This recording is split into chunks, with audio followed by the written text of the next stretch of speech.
What is up, guys? Welcome to my first tutorial, and this is a tutorial for using CVs in missions on World of Warships. And as you can see, I have the Independence right here, level 6. It is used for most missions in this game. I will be showing off Operation Raptor, and here are top 5 things, tips and tricks that I've learned, and also objectives. So I'll go over them real quickly here, and then more in depth throughout the gameplay. So obviously, number 1, prepping your game and your aircraft carrier. 2, prepping your targets. 3, keep it simple. 4, protecting your aircraft. And 5, attacking in waves. So as a CV, your 3 biggest objectives are scouting, fast response, AA cover, and specific target strikes or range targets. So basically, you're hitting those big, heavy targets that are hard for the other ships, or the ones that are way out there that are hard for the other ships to get to fast. One nice feature is that if you play a CV, you usually get very quick mission load times, as there's not a lot of CVs that play. Alright, so once you get in a mission, you're obviously going to check the mission settings, read about it, also go over your teammates, see what they're running, and quickly get into the game as fast as possible. So what I usually do is I zoom out, I figure out where stuff is going to come in from if I have played the mission already. So as you can tell on this one, I point out exactly where all 4 major targets are. I will usually go ahead and turn the autopilot on my CV and route it. That way I don't have to worry about setting up its movement. And then I will set the waypoints for my aircraft so they can take off as soon as possible.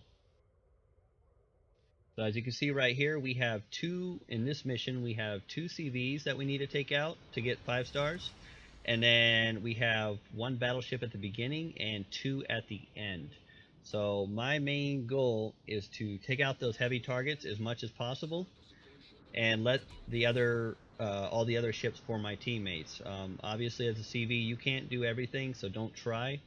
And if you get at the end of the mission and you have no planes, you're pretty much useless. Alright, so as you can see here, I'm setting up for whenever the battleship and the cruiser come in to the left and up here. And what I'm doing is I'm going to use my bombers as a distraction for the cruiser, and then come in with my torpedoes and do a strike on the battleship, and then my fighters will just be coming down a little bit lower here to provide reconnaissance for the destroyer that comes in here and tries to take out our convoy. So I have this battleship and cruiser that I need to target. Now generally I would just send my bombers as well to the battleship. I think this time I send my bombers to the cruiser. It does provide a little bit better distraction, but you can choose on that. But basically the main idea is you want the cruiser focusing on the bombers. That way your torpedo bombers can come in and do a correct strike. Now as you can see, I'm placing the beginning of the run, that yellow bar, to the pivot point, the little green. I'm putting the ship about right in the middle. That is about where you want it normally. You can drop a little bit closer, but you will run the risk of the torpedoes not arming in time. It does just take practice. Basically know where that torpedo arm time is. Generally you want to drop as close as possible, but obviously with certain targets, if they have really good AA, you might need to drop a little further out.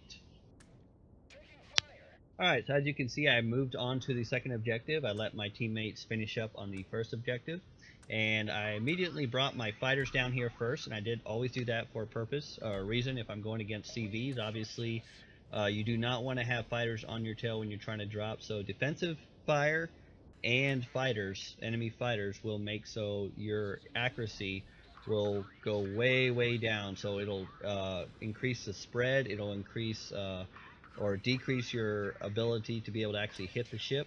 So above all, never drop unless you absolutely have to if you're under fire from enemy fighters, or if the ship has defensive AA fire on.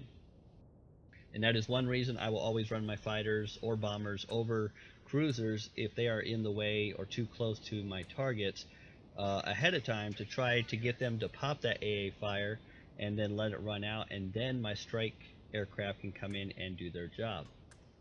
So as you see right here, I'm trying to keep the skies clear. I'm shooting a lot of his planes down, trying to get that strike. As you can tell, this is a very useful feature. As you see right here, I did a waypoint system, and some people know about the waypoints, but what a lot of people don't seem to know is that you can set waypoints, and then you can do manual or automatic strikes at the end of those waypoints. So they will fly the regular waypoints, and they will come in and do the strike.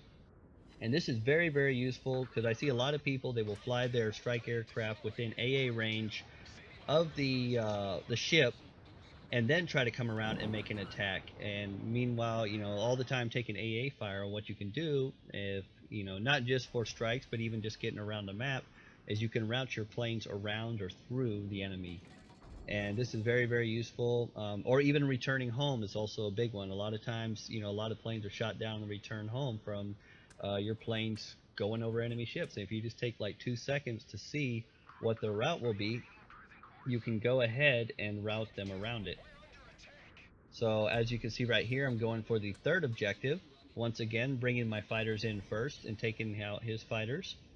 Lining up my torpedo strike ahead of time. Did that way if for something were to happen, at least they're already on target. And I have my bombers coming in to do a strike. Now as you can see right here, this is demonstrating what I was talking about, waves.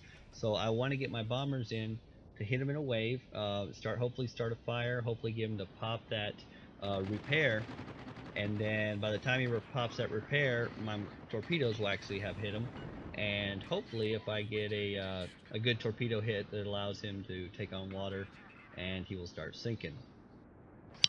So one big thing you always want to keep in mind is commitment. So if you see whenever you do a strike, there'll always be that dotted white circle around. Once it enters that circle, you do not, or even gets close to it actually, you do not want to make any changes. Even if you're maybe a little bit late, as you see some of these strikes are not the best. I'm still trying to get better and sometimes not paying attention like I should. But you have to learn how to, when to commit and when not. And if you get anywhere near that, you got a strike lined up, when you're getting near that white circle, usually it's just best to go ahead and do it.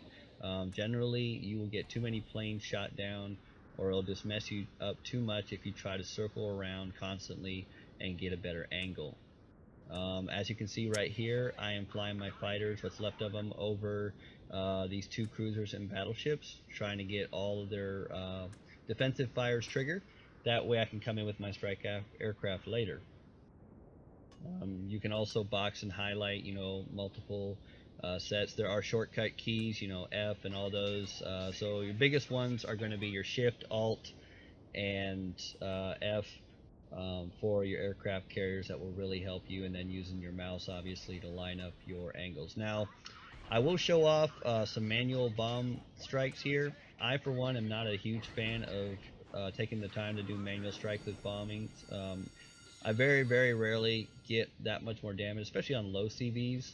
Sometimes I will, but the issue is, especially if you're running support like this, the effort and time it takes to do that, you could be spent usually doing a lot better stuff. So generally, my bombers I more or less consider dispensable anyway, and they are more there just for to set them on fire, and to also help distract the enemy's AA. So here, as you can see, I'm doing the manual attack on the bottom right corner there, and you just have to remember that you want to have it pulled out enough that you can see when your planes are getting close to set that last position. You want to lead them just a little bit, but not too much. And obviously this applies for your torpedoes as well. So you just want to keep that in mind. And like everything in this game, it just takes practice, honestly. There's no silver bullet, there's no key that's gonna magically make you awesome at this game and get over 100k damage each time and all that. But I just thought I would at least go over and show you the basics, show you my gameplay, so maybe that can help you. Okay, so for a basic recap, I would say that one of the most important things is just bear in mind what your strengths and weaknesses are. Don't be one of those CVs that goes after every ship, after the little destroyers and cruisers, and then wonders why all their planes get shot down. As a CV, you have an incredible opportunity to be definitely the most important person or player on a mission and on the team. So just bear that in mind and have a great day.